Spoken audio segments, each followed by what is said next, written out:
ijoollee uummanni tiiktookii madadaan keessa warreen jala jirtanii jechuudha. Baay'ee bareeda. Algaan anuma argitan kana, firaashiin anuma argitan kana akkanatti nama ijaara. Hattuun jechuudha. Akkana nama goggodha ilmi biyyaa, ilmi namaa. Anan gada isinii lakkisaa. Biyya gaheetan gadi isinii lakkisaa mana nan ijaarradhe. Hattuun nyaata isinii kan gad lakkisaa. Jedhee anan isinii qaalii galee sun isa kanadha. Micootu na qarraxaa jira. Anummaatti akkana beektaniifi.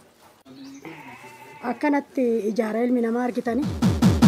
Akkanatti ijaara waassaan beekummoo wanni biyyeecha ta'a bakkisaa jechuudha. Kuni irraa gadi jigee jechuudha laala. Irraa gadi jigee. Kun akkanatti irraa argitanii obboleettii keenya kana jechuudha.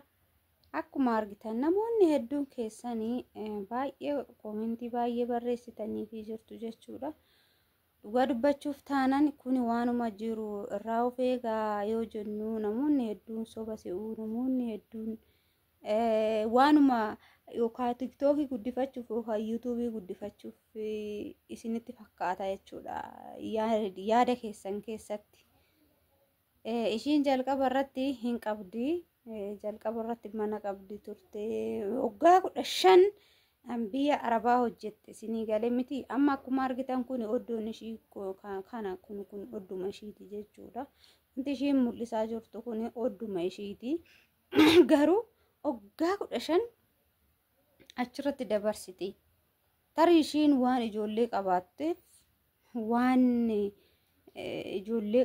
ijoollee ishiitiif bootaa gochuuf san hunda teessee mana hagasii tana ijaarratte isinii galee.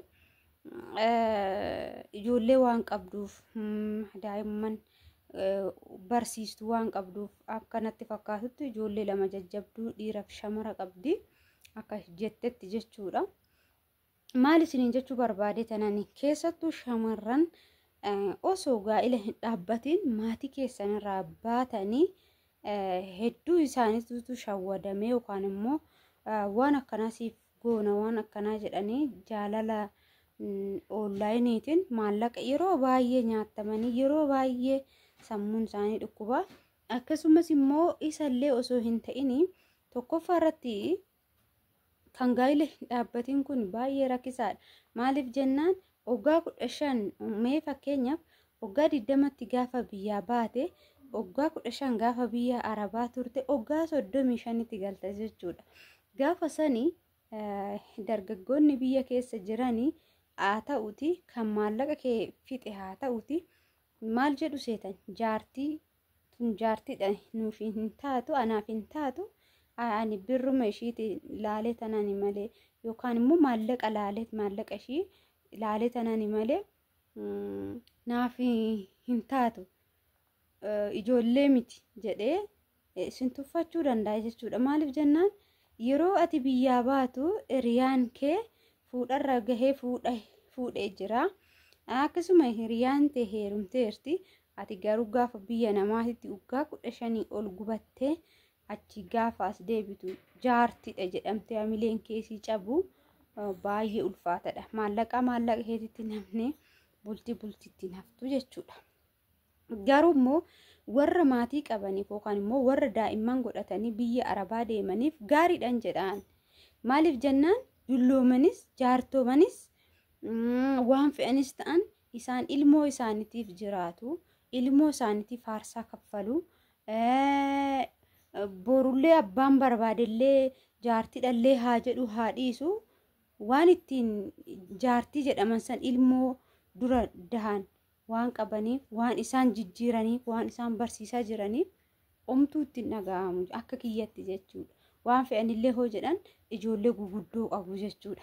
Garuu gaafa osoo humaa hin godhatiin tidaarii osoo hin godhatiin ijoollee osoo hin godhatiin waggaa 15 umurii ofii fixanii gaafa galanii amileen namaa haala hin taaneen cabu baay'ee ulfaatadha jechuudha. Keessattuu maallaqa ofii dhabuun humna dadhabbii ofii dhabuun hedduu nama gaddisiisa jechuudha.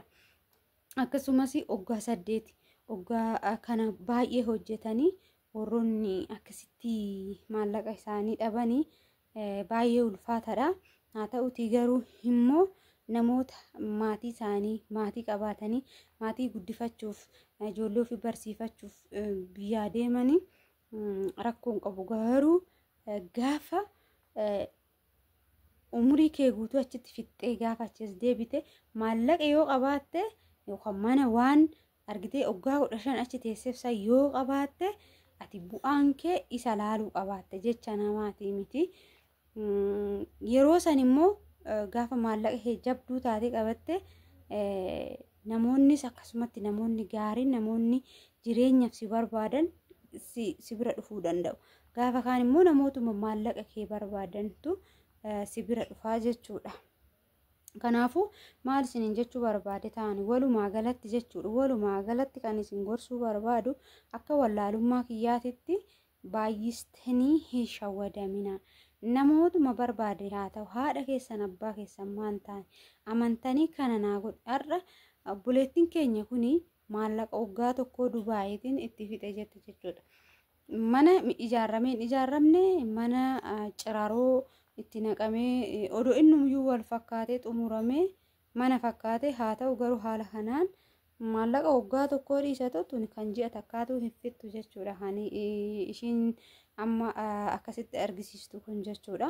Barnoota guddaa isiniif haa ta'u isiniin jechaa jirti jechuudha. Obboleettiin keenya kun ni gahaa shamarran biyya Arabaa anumarraa nu eegalee anumarraa baradhaa jechaa jirti. Egaa walirraa mee haa barannu walirraa haa dhageenyu yoo biyyaa baanu yoo akkaawuntii qabaannee jiraanne akkaawuntii keenya irratti maallaqa ergachuu yookaan immoo yoo nuuf danda'ame jedhe achumaayuu ol kaawwanne gaafa gallu erganne haala saniin galuu yoo hin taane immoo maatumti keenya nu jalaa haa nyaatu maatiin haa nyaatuti nuyi harka qullaallee haa gallu maatiin keenya nuuf haa hojjetanii nama amanamaan hin jiru waan ta'eef adaraa maallaqa keessan irraa of eeggachaa isiniin jechuun jaaladha.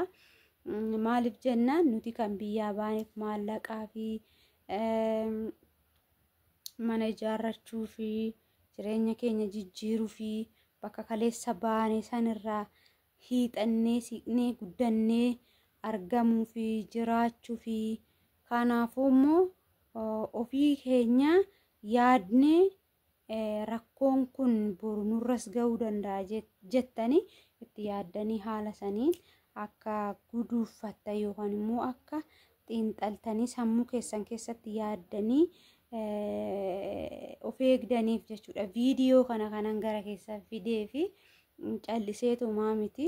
Hiriyoonni koo namni baay'inaan na laalu keessaa namni tokko gaafa irraa of eegee tarii irraa of eegee irraa baraaramuu danda'a jechuudha. Irraa fayyadamuu danda'a. Hordoftoota kiyya kan taatanii irraa fayyadamuu dandeessan jedhee tanan viidiyoo kana gama keessaa fide.